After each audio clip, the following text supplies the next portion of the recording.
Hello बच्चों, कैसे हैं आप सभी। आई होप सभी लोग अच्छे होंगे। तो चलिए आज की इस वीडियो में हम हिंदी के महत्वपूर्ण क्वेश्चंस को पढ़ लेते हैं। और मुझे उम्मीद है कि आपने पिछली वीडियोस अच्छे से पढ़ी होंगी, देखा होगा उसको। और कोई भी समस्या आती है तो आप ज़रूर अपना डाउट कमेंट बॉक्स में करके पूछ सकते हैं। ठीक है, चलिए क्वेश्चंस की शुरुआत करेंगे। आज का हमारा पहला सवाल क्या है।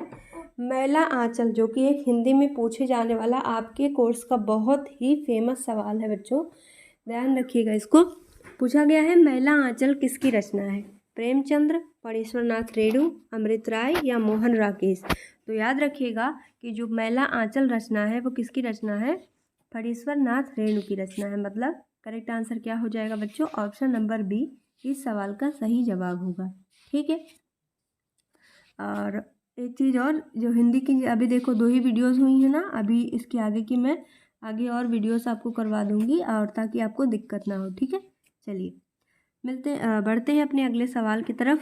धर्मयुग पत्रिका के संपादक का नाम बताइए।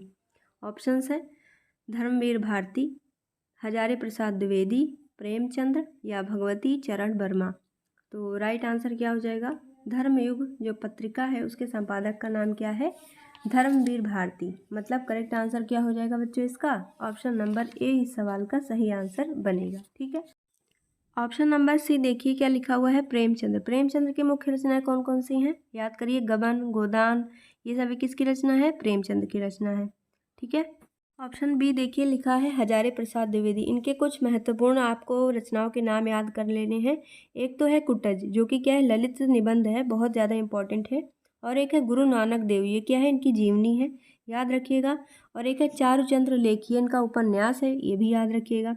बहुत ही फेमस क्वेश्चन है। एक है नाथ संप्रदाय, इन्हीं की रचना है, आलोचना विधा की रचना है।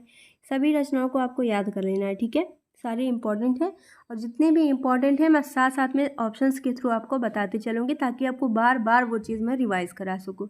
जब आप उसको बार बार पढ़ेंगे तो आपको वो जल्दी से याद होगा। ठीक है, चलिए क्वेश्चंस की तरफ आगे बढ़ते हैं। आज का थर्ड क्वेश्चन हमारा है, तीसरा सवाल क्या कह रहा है, अतीत के चलचित्र की रचना विधा है।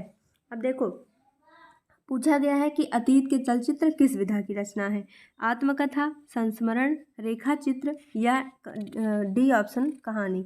तो अतीत के चलचित्र किस विधा की रचना है बच्चों, याद रख लीजिएगा, रेखा चित्र विधा की रचना है। ठीक है, तो करेक्ट आंसर हमारा क्या हो जाएगा, ऑप्शन नंबर बी इस सवाल का सही जवाब होगा। अब अतीत के चलचित्र रचना विधा तो आपको पता चल गई क्या है, रेखा चित्र। अब रेखा चित्र का नाम आया है और महादेवी वर्मा का नाम ना आए तो ये तो गलत बात है।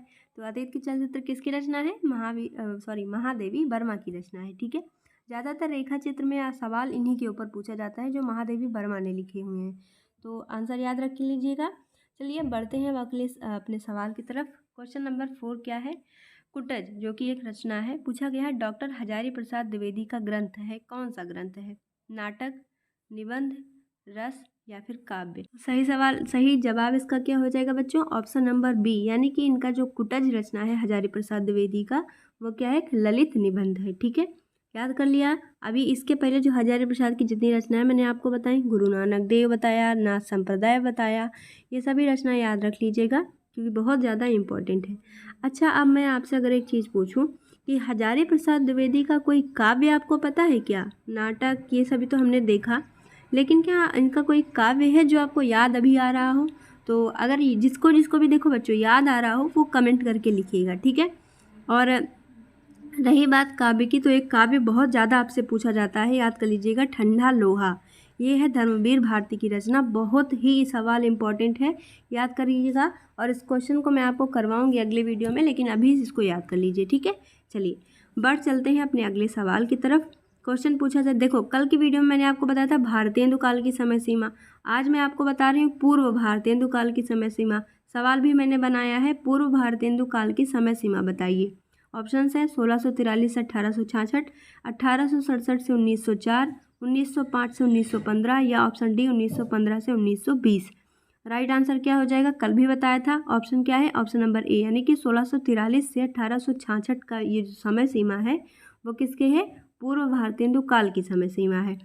अब जो मैंने कल भारतेंदु काल बताया था उसको तो आपको याद ही होगा, आप भूले नहीं हैं। कौन सा आंसर बनेगा, ऑप्शन नंबर बी, यानी कि 1867 से 1904 के बीच की जो समय सीमा है वो किसकी समय सीमा है बच्चों, भारतेंदु काल की समय सीमा है। ठीक है, याद कर लिया। चलिए बढ़ लेते हैं अपने आज के छठे सवाल की तरफ। क्वेश्चन नंबर 6 हमारे सामने आ चुका है।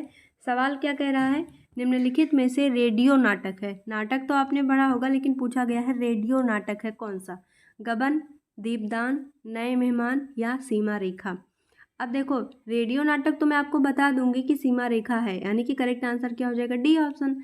रेडियो नाटक जो है वो सीमा रेखा है इनमें से। लेकिन सीमा रेखा है किसकी रचना, ये तो आपको पता ही होना चाहिए, है ना, कि जो सीमा रेखा एक रेडियो नाटक है, पर है किसकी रचना ये। तो करेक्ट आंसर इसका क्या हो जाएगा, ये है विष्णु प्रभाकर की रचना। मतलब जो सीमा रेखा है वो रेडियो नाटक है, किसकी रचना अगर आ जाए तो क्या हो जाएगा आंसर, विष्णु प्रभाकर की रचना है। देखो अब रेडियो नाटक से एक और नाम याद रखिएगा, क्या नाम, राम कुमार वर्मा का नाम, जिनका जो एक रेडियो नाटक है वो लिखेगा भारत का भाग्य। जितनी भी चीज़ें मैं एक्स्ट्रा आपको बताते चल रही हूँ एक कॉपी पे नोट कर लीजिएगा। मैं बिल्कुल आपको श्योरिटी के साथ बोल सकती हूँ, चाहे मैं देख नहीं रही हूँ किसका कौन से स्कूल में कोई पढ़ रहा है, लेकिन जितना परफेक्ट कंटेंट मैं आपको दे रही हूँ बच्चों ना, इतना कोई नहीं देगा, सच बता रही हूँ। बहुत अच्छे से पढ़िएगा। अगर आप सवाल को स्किप करेंगे और जितना भी चीज़ें मैं यहाँ पे बोलती चल रही हूँ ना, समझ लो आपका एक वीडियो लेक्चर है ये, ठीक है। इसको हल्के में मत लेना, बहुत ही मेहनत से मैंने बनाया है, तो बहुत अच्छे से इसको लिख लीजिएगा सारे सवालों को, ठीक है। चलिए बढ़ते हैं अपने 7वें सवाल की तरफ। गुलाब राय ने आगरा से प्रकाशित किस पत्रिका का संपादन किया, साहित्य संदेश, सीमा रेखा, कर्मवीर और या फिर सारिका। अभी अभी देखा सीमा रेखा क्या एक रेडियो नाटक है, तो ये पत्रिका नहीं है, मतलब ऑप्शन बी नहीं होगा। कर्मवीर भी क्या है, पत्रिका नहीं है। सारिका भी पत्रिका नहीं है। तो करेक्ट आंसर क्या बच गया, साहित्य संदेश, जो कि एक पत्रिका है जिसकी जो आगरा से प्रकाशित हुई थी, लेकिन किसने किया था, गुलाब राय के द्वारा इसको किया गया था। अब सवाल आपसे घुमाया भी जा सकता है, पूछा जा सकता है निम्नलिखित में से गुलाब राय की रचना कौन है, तो आंसर बन जाएगा साहित्य संदेश, ठीक है।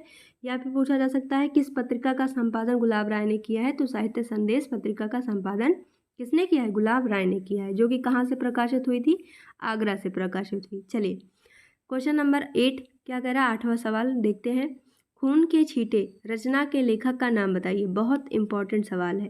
खून के, देखो जितने भी सवाल मैं करा रही हूँ ना, देख लेना इसमें से 99% सवाल आपके फंसेंगे पेपर में, बस विश्वास करके आप पढ़िएगा, रिजल्ट देखिएगा बस। खून के छींटे रचना के लेखक का नाम बताइए। भगवत शरण उपाध्याय, निराला, वियोगी हरि या प्रेमचंद्र। तो राइट आंसर क्या बन जाएगा, भगवत शरण उपाध्याय। राइट आंसर मिल गया आपको। खून के छींटे किसकी रचना है, भगवत शरण उपाध्याय की रचना है। लेकिन एक बात तो आप भूल ही रहे हैं, किस विधा की रचना है, ये तो मैंने अभी तक नहीं बताया आपको, है ना।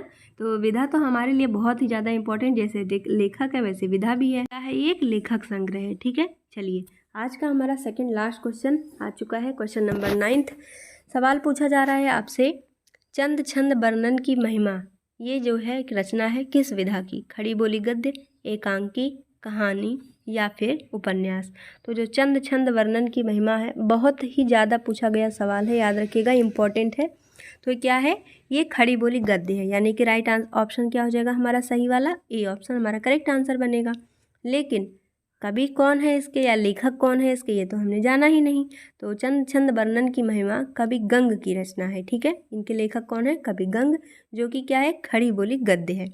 अच्छा अब ये बताइए, आप लोगों में से ऐसे कौन कौन से जो ऐसे एरिया से बिलोंग करते हैं जहाँ पे खड़ी बोली बोली जाती है, जो खड़ी बोली भाषा होती है वो बोली जाती है, किसके किसके तरफ बोली जाती है। आप में से ऐसे कौन कौन बच्चे हैं जो वीडियो देख रहे हैं, वो कमेंट फटाक से कमेंट करें और अपने जगह का नाम भी साथ में लिखिएगा, ताकि मैं जानूँ तो कि मेरे बच्चे कहाँ कहाँ से मुझे देख रहे हैं, ठीक है। चलिए बढ़ते हैं अपने अगले सवाल की तरफ। हम तो क्वेश्चन से मिलने वाले थे लेकिन हमें पढ़ना है ना। चलो क्वेश्चन नंबर 10 क्या है, ठेले पर हिमालय किसकी रचना है, जयशंकर प्रसाद, मैथिली शरण गुप्त, सुमित्रा नंदन पंत या फिर धर्मवीर भारती। तो राइट आंसर क्या बन जाएगा बच्चों इसका, ठेले पर हिमालय क्या है, धर्मवीर भारती की रचना है। लेकिन विधा कौन सी है ये तो जान लीजिए। तो ठेले पर हिमालय क्या है, निबंध विधा की रचना है, मतलब क्या है, एक निबंध है। धर्मवीर भारती का ये निबंध है। अब धर्मवीर भारती का अगर मैं कहूँ नाटक बताइए तो क्या होगा, नदी प्यासी थी। ये सवाल बहुत बार पूछा गया आपसे, नदी प्यासी थी किसकी रचना है, तो धर्मवीर भारती की रचना है, ठीक है। चलिए तो आज का हमारा हमने क्वेश्चन कंप्लीट कर लिया है। आई होप सारे सवाल आपको समझ आए होंगे और मज़ा भी आया होगा इस सेशन में।